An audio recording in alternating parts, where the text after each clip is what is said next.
Dans l'histoire de l'humanité, les systèmes agraires ont connu plusieurs modifications très profondes, que ce soit dans les pratiques agricoles, des modifications environnementales, sociales, foncières ou juridiques. Ce sont ces modifications qu'on appelle les révolutions agricoles. Aujourd'hui, les historiens ont déjà recensé 3. La toute première, quant à elle, elle est très spéciale. Souvent ignorée, bien sûr, mais elle est une importante révolution pour ses causes et surtout pour ses effets sur le secteur agricole.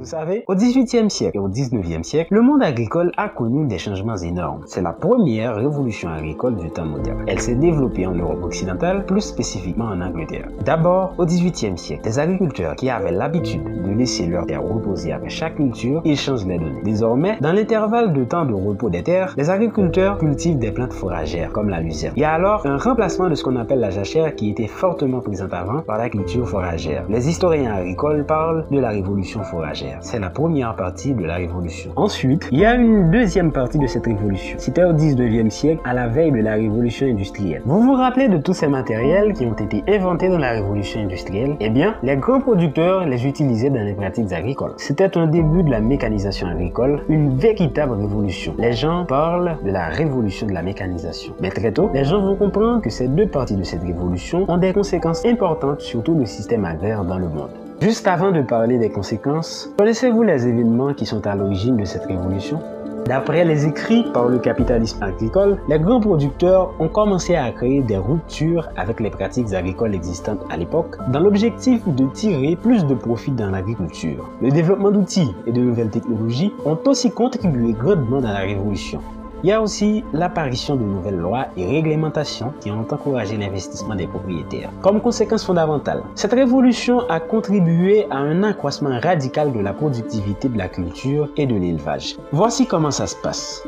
La mécanisation permet aux producteurs d'être plus productifs et le remplacement de la jachère par la culture fourragère a permis de nourrir les animaux, ce qui a entraîné un accroissement de l'élevage. À l'époque, l'humanité a assisté à une augmentation de la production animale.